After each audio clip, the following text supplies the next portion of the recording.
कल मध्य प्रदेश के छतरपुर स्थित बागेश्वर धाम से सनातन हिंदू एकता पदयात्रा की शुरुआत हुई। 29 नवंबर को ओरछा में संपन्न होने वाली इस पदयात्रा का आज दूसरा दिन है। बाबा की पदयात्रा में देश के कोने कोने से लोग शामिल हुए।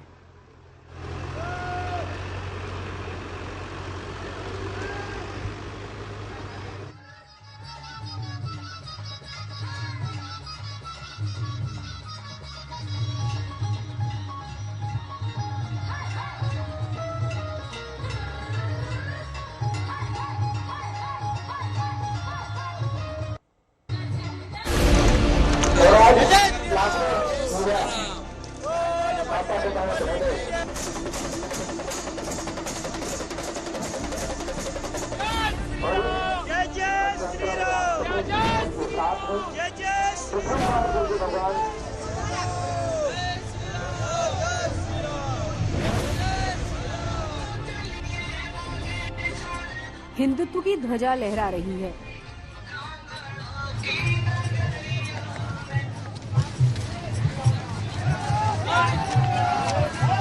लोग खुशी से झूम रहे हैं।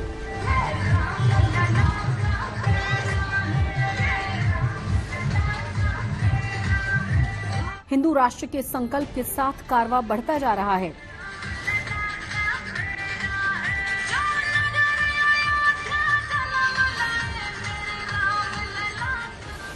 साधु सन्यासी हो या आमजन, उत्साह चरम पर है।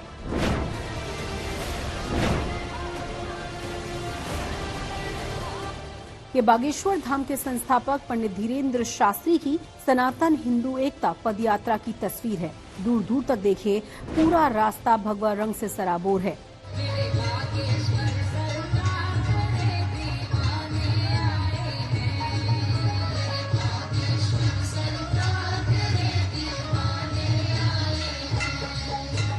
भक्तों के इस उत्साह से पंडित धीरेन्द्र शास्त्री अभिभूत हैं। उनके शब्दों में ये हिंदुत्व का उबाल है। हम तो अकेले निकले हैं, लोग हिंदुत्ववादी विचारधारा जो सच में कट्टर हैं, जिनका जमीर जिंदा है, जो कायर नहीं है, वो जो उमड़ते जा रहे, कुछ लोग घर बैठे जुड़ते जा रहे। देश में एक नई क्रांति खड़ी हो रही। जो हिंदुओं को डरपोक कहते थे, जो हिंदुओं को धमकी देते थे कि 15 मिनट दे दो, भारत के हिंदू, नेपाल के हिंदू, इस देश के जगह जगह से हिंदू एकत्रित हो रहे हैं। इस देश में जो आजादी के समय माहौल था, वही माता उठो उठो उठो, वही माहौल इस देश में पुनः खड़ा हो रहा है। और हर हाल में भारत का हिंदू एक होकर के रहेगा और धर्म विरोधियों की छाती पर, बाबर की छाती पर रघुवर का नाम लिखा कर रहेगा। एक यात्रा करनी ही नहीं, गांव गांव जाना हमें। देश के पूरे भारत के साधु संत निकल रहे। ये देखो, परम पूज्य गोपाल मणि जी आ गए, परम पूज्य संजीव कृष्ण ठाकुर जी आ गए। ये सब महात्मा गांव गांव जा रहे हैं। अब कोई इस देश में पिछड़ा नहीं है। इस देश के एक एक कोने कोने में जाकर हिंदुओं को एक करके इस देश में हर हाल में भेदभाव मिटाकर हिंदू राष्ट्र बनाएंगे।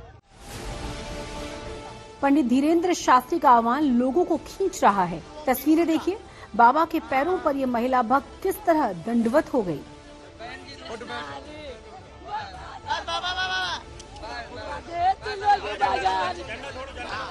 बाबा बागेश्वर की सनातन हिंदू एकता पदयात्रा में सिर्फ एमपी से नहीं, बल्कि दूर दूर से हिंदू पहुंच रहे हैं।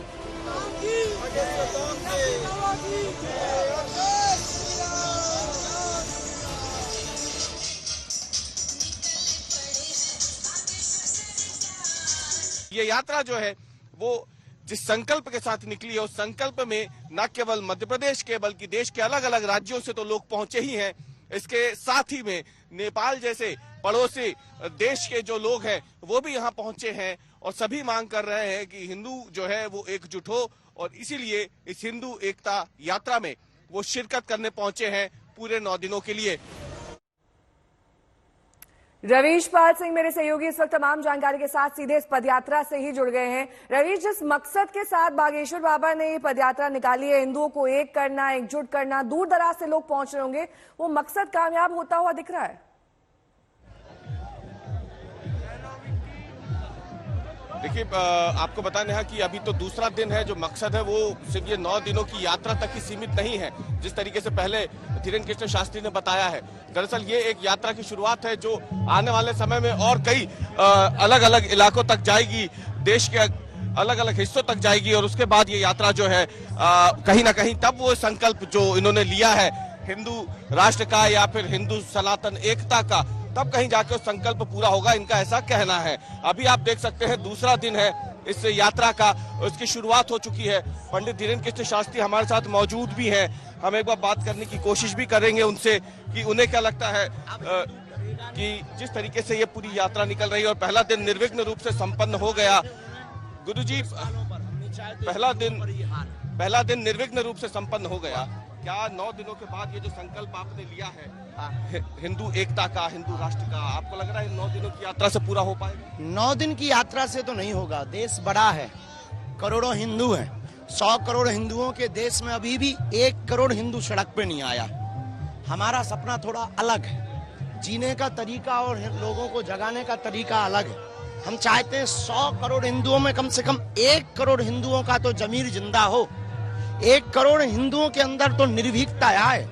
1 करोड़ हिंदू तो कम से कम शस्त्र, माला और भाला रखें। 1 करोड़ हिंदू तो कम से कम हिंदू एकता पर बात करें। 100 करोड़ हिंदुओं में 1 करोड़ हिंदू भी अगर बुलंद आवाज कर देंगे तो धर्म विरोधियों की रूह कांप जाएगी। इसीलिए ये 9 दिन में संकल्प तो पूरा नहीं होगा, पर जब तक पूर्ण नहीं होगा के बाद आपका क्या आगे करेंगे हम, फिर दूसरी करेंगे और यात्राएं होंगी? बिल्कुल, इस देश में कोने कोने में होंगी, जगह जगह होंगी। कब तक? जब तक भारत में हिंदू जग नहीं जाएगा, जब तक हिंदू राष्ट्र नहीं हो जाएगा, तब तक होंगी और होती रहेंगी। पहले दिन का समर्थन देख के आपको क्या लग रहा है? हिंदुओं में जागृति तो आ रही, रुक के आएगी और पर आ रही है। नेहा, आपने सुना बागेश्वर धाम के पीठाधीश्वर हैं धीरेन्द्र कृष्ण शास्त्री, आज तक पे एक्सक्लूसिव थे और बता रहे थे कि सिर्फ इस एक यात्रा से तो नहीं बल्कि अभी आगे और ऐसी कई यात्राएं निकलेंगी। अगर इतने बड़े राष्ट्र में लोगों को जगाना है तो उसके लिए आगे और भी कई यात्राएं निकालनी है, ये बात उन्होंने कही है। जी नेहा, ठीक है, बहुत बहुत शुक्रिया इस तमाम जानकारी के लिए आपका।